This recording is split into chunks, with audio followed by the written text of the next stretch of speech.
And LeBron's not playing, by the way. Oh, what? LeBron's not playing. I thought he's playing still. The injury report says bruised ego to what Kareem Abdul-Jabbar says. That's what it says. Bruised ego to it. You got me. You got me. No, he's hurt supposedly. And there's another line I was gonna say, but what? No, go ahead, say it. was his vagina? That's stupid. It was dumb. Next week's show, Fear LA presents Zac Elk. No, it's In Clippers news, they get okay. LeBron's tough. That's why. That's what I meant. That's what he meant. So this is obviously the segment we do episode review of Winning Time HBO. I don't want to go too much in depth with the episode because I want you all to still catch up and stuff. But this was the Kareem Abdul-Jabbar episode. Yeah, it was cool. I saw highlights of it. Didn't get a chance to watch all of it because I was doing stuff. Were you having sex, with girls? You're saying you're better than me? I still watched WrestleMania both nights, and I had the time to watch this. Well, that and I was microdosing and visiting the universe. But okay, that's actually really good. And sleeping a lot. I slept so much. But anyway, more important things. But yeah, it was a Kareem episode, which was you could tell. I mean, from episode 1 to it gradually it was the build up to this kind of moment between Kareem and Magic. Yeah, and like Solomon Hughes, that's his name, right? Solomon, the actor for Kareem Abdul-Jabbar. Solomon is doing a dope job as Kareem Abdul-Jabbar, and the fact that you saw how they really showed the activism and the whole background from Kareem, and you saw why he's treating Magic a certain way. So it's not just the rookie treatment; it's more than that. You kind of see how he's treating Magic Johnson because Magic smiles. Magic supposedly doesn't take things seriously. He needs to be more serious so that way he could be representing not just himself, but the Lakers team in a certain way. It's one thing that I learned is that you could still have a balance between being nice, a nice person that brings, positive energy to a room, and also be, a lethal killer with whatever art or whatever you choose to do. I mean, comedy, even like with comedy, we could be intense on stage, but, with a smile, kind of like, it kind of like what's the word I'm looking for? Like with Magic on the court. Yeah, he smiles, he has a good time, but he also gets the job done. So it's like he has his balance. But the fact that he was criticized for that was very interesting to me because this was during the times, it was the 80s. So it was, or the early 80s, late 70s, where it was just like you have to be tough and, you had to be a man and you had to be all this, kind of toxic masculinity as the kids say these days. But I understand. But at the same time, they kind of had to let Magic do his thing. Yeah.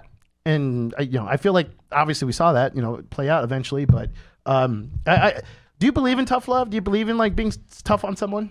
No. Why not? I do believe people have a chance to mature. I also believe like people have a way to be serious in certain times, but I don't believe the tough love thing exists anymore. Yeah, no, it is outdated. There's a way to do it. Like when comedians ask for advice, I let them make mistakes. Yeah. And I go, what did you do wrong? What do you think you did wrong? And, and I'll tell you exactly what you did wrong. And then you hug and kiss them on the forehead afterwards. Yeah, and I steal their wallet. And then, because I'm a scumbag. And they're like, hey, tough love. Tough love, that's $5. It's a comedy lesson. Talk comedy classes all night. Yeah, I mean, I look back at Kobe. Kobe was kind of that guy. He was cut from the same cloth. And that's why I didn't like Kobe. You didn't like Kobe. I didn't. When he was as a player, I didn't like him. And I remember the treatment he gave Pau Gasol of calling him like soft. It was around the time you need to be Black Swan. The Black Swan. That comment, I was just like, dude, okay, this dude brought you a title. You don't need to go hard on him. But it almost kind of like it helps. I know what Kobe was doing. It helps channel your dark side, and it kind of uses your anger as fuel. So I get all that. It's just I think back then it wasn't just what's the word I'm looking for? My mind's everywhere. Dissected. It wasn't explored. I was thinking for some reason it was dissecting. It wasn't dissected. It wasn't explored. It wasn't there was layers that still weren't peeled back yet. Now, like during these times, people talk about mental health. And your hands were just doing. I was cut scissors. I was scissors. That's all I was doing was scissors. I must have saw something different. Wait, you remember this in school? Yeah. Can we do that? By the way, if you have not seen that movie, there's a new movie out. Did I tell you Everything Everywhere All at Once? No, wait, what is it about? Everything Everywhere All at Once is coming out this Friday, but it's in select theaters, and I saw it last Friday. Best movie. Who is it? Best movie of the year. it like the only name you're probably gonna know is Jamie Lee Curtis.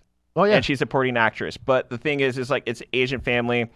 It's kind of like a mushroom trip. Oh, it's multiverse. It's okay. So freaking the best way I could put it. It's like Cloud Atlas meets The Matrix with a splash of Kill Bill. Oh man, that's a lot of drugs that you took. Exactly, and I was sober because I'm on a diet. But yeah. Oh, that's why you're cranky pants. Okay. No, but when you were doing all that, I was like, I was trying to think of the word. I meant to say dissected because, like, you know, that like that way of teaching wasn't, you know. Now it's like, you know, with the help of Kobe, kind of like was able to explain why and what and, you know, these different like mechanics of it. So back then it was just more of just kind of cutthroat, just kind of like, no, you just do this and that's it, and you toughen it out, blah blah blah blah blah. Yeah. And that's like that period of time that was that during that Lakers, you know, season. So again, like I wasn't always a Laker fan. I'm not still considered a Laker fan. Like if like anything happens, if I get a job in the NBA, like I'll probably be that my favorite team ever because my favorite color is green. In the words of Tim Cates, the word of Tim Cates of AM 570 LA Sports. But with Kareem Abdul-Jabbar, I'm going to share a quote from the time that LeBron James was on the cover of Sports Illustrated. Okay. And he was named Sports Person of the Year, the activist athlete. Oh, LeBron. So this was, I want to say. What year was this? 2020. Maybe okay. So it might have been representation of 2019. So this was like around the just shut up and play basketball. Yeah, around Lauren Ingram. Yeah, Fox News. Yeah. We're calling it. So LeBron James, like he's on the cover, and then on the bottom it says by Kareem Abdul-Jabbar. So Paul Simon saying that every generation sends a hero up the pop chart, and this generation couldn't do any better in the hero department than LeBron James. Part of being a hero is to have the modesty to feel unworthy in such a heavy word and the strength to accept the responsibility that comes with others looking to you and to be that hero. What is a hero but someone who stands up for those who can't? And then he goes on and says, LeBron has also led the charge against the undeniable pattern of social injustice. Unfortunately, he has always had too many opportunities lately to express his outrage, disappointment, and grief over Trayvon Martin, Eric Gardner, Michael Brown, George Floyd, Jacob Blake, Breonna Taylor, and so on and so forth. So he commended him for that. And then he pooped on him. So then, like, you start seeing him. So, like, he actually was, like, giving him his flowers around that time. And then COVID, the vaccines come out the very next year.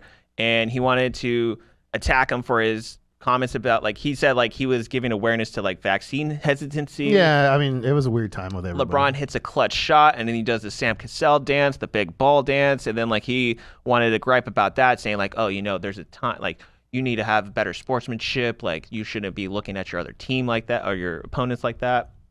But Kobe's done the big ball dance. Yeah, big ball dance though. Kobe wasn't as outspoken like during his playing years. I mean, his main focus was just the court, but off court, you know, he just eventually after he retired. But so part of it's just it's curious to me as to why Kareem is changing his tune. Do you really think it's because LeBron's about to surpass him as the greatest of all time on paper? No, I don't think it's that. But so I haven't even got to the part of what he said. Oh. So Kareem was asked by a reporter, and this is when he was giving Carmelo Anthony the NBA Social Justice Champion Award. Okay, so it was just recently. So it was recently, and then Kareem said something to the effect of how some of LeBron James's acts may be considered embarrassing and beneath them, considering James's stature in both the sport of basketball and society at large. So then he issued an apology on Twitter. The apology says, right there, thank you, Mike. I forgot I even sent it to you. Oh. Today, a reporter asked me a question about LeBron James, and I regret my off-banded response, which has been blown out of proportion. For years, I've expressed my deep admiration and respect for LeBron as a community leader and athlete. That hasn't changed and never will. I feel like Kareem's just kind of playing cleanup. So what was your question again? Sorry. Do you think Kareem is kind of like trying to bury, in pro wrestling terms, he's trying to bury LeBron because LeBron's going to surpass him? I don't think it's that. I do think Kareem might have been hurt because I think Kareem was on board with him. It's kind of like how liberals view Bill Maher. And they're like, oh, I agree with you a lot of things. We may have our disagreements about a little bit of things, like when it comes to the Middle East. But then COVID is such a huge and sensitive topic that when it comes to an old man who is vaccinated, hearing from an NBA player that's like, hey, it's up to your choice, then he probably got triggered, and that was a sensitive issue for him. Yeah, I mean, I could see it. I mean, the last 2 years have been a weird time for everybody, really. I mean, people were choosing sides and like, cutting off friends. I was hanging out with some friends over the weekend, and some of them unfollowed each other because of all that. And then we're all hanging out, smoking some weed, and all of a sudden, everyone's best friends again. It's like, oh yeah, we forget. Like, once you kind of forget, once you stop choosing sides and kind of like let go of what the right thing, or at least what you were told the right thing is supposed to be, you realize, oh wait, like we're good people still. Like we could still agree to disagree, and it's okay to do that. So I don't know if maybe Kareem, that was what his thing or what. Like you kind of got lost in that that attention or that focus. I don't know, but I don't know. It's just kind of weird though that he's. But do you think it's because he's trying to bury him since he's about to surpass him? Something kind of tells me, yeah. I don't know. I don't know. Something. There's something. He has something personal against him, it feels. I never thought there was animosity up until 2021. So it has nothing to do with LeBron coming to the Lakers. It has nothing to do with LeBron and what he was saying before the vaccines were out. I think it was that. Now, would you be saying the same thing if you didn't watch the first 5 episodes of Winning Time with Kareem? So, because Kareem's a huge activist, as we're learning, which we already knew. We already knew he was an activist. Yeah. Right. And like with that last episode about Magic Johnson, obviously that's a good point because with the whole episode and how you saw he treated a rookie, it said like how he should hold himself in a certain way. This is exactly what he's saying to LeBron. Yeah, and that's why I kind of feel it's mirroring like a lot. This whole series is kind of mirroring the current Lakers squad. I mean. Or at least the season right now. Obviously, they came except off of they actually did well. Yeah, that first season they did, but the tail end of the previous season, that's why I feel like where they're at right now. They're kind of like trying to figure things out and almost kind of like it's about to be like rebooted again.